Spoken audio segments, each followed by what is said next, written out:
Growing up, I was always trying to find new and exciting things to keep myself entertained. It seemed like every week I was interested in a new thing. I will never forget the time I went to the fair in Paducah and they had a ball toss game. They had put a little spin on it to where whoever could get the ball in the cup won a goldfish. I remember begging my parents for money just so I could play that game over and over again until I won a goldfish. Unfortunately, I was terrible and didn't make it in one single cup. I was so upset to the point of crying and would not stop nagging my parents about this goldfish that I just had to have. My dad had enough of my nagging and eventually took me to the local PetSmart and let me pick out 2 of the goldfish I wanted. I had to pick out a fish tank and their own little accessories, and of course, at the time, I was more worried about my fish tank and the accessories than I was about the actual fish. I took both of my fish home and made sure the tank was all nice and pretty for them to live in.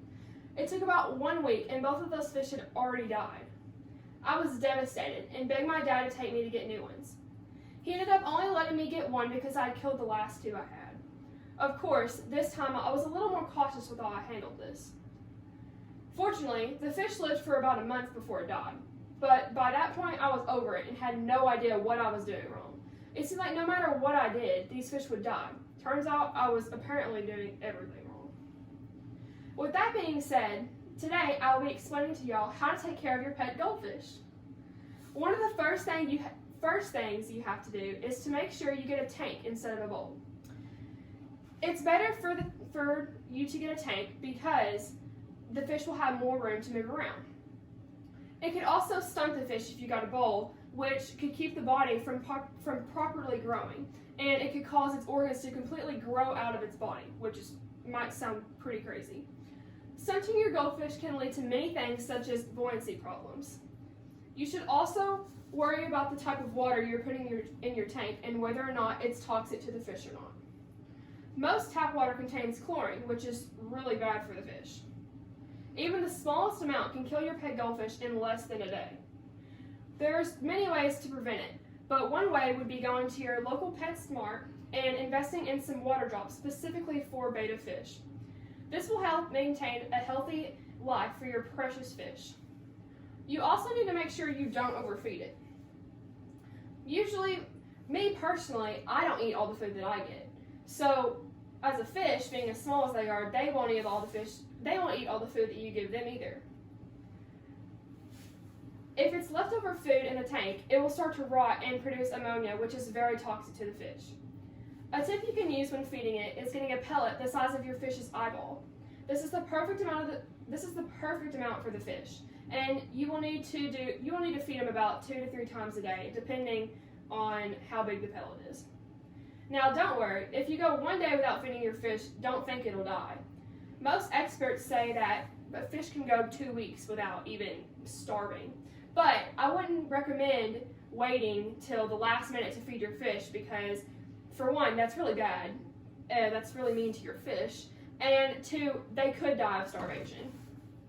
And they could become malnourished.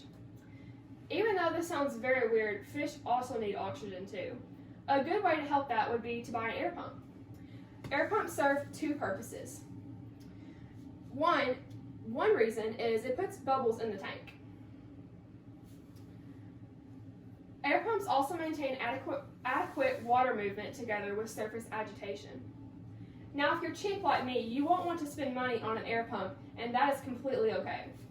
There are 2 simple steps in making sure your fish get that same experience that they would with an actual air pump. The first step is to take any type of cleanup, which is like a pitcher or container, and scoop out and put the fish in with aquarium water. The second step is to hold the filled container some distance above the aquarium and pour the water back into the tank. Make sure you repeat that process multiple times. Another way to make sure your goldfish lives a long and healthy life would be to clean your fish tank frequently.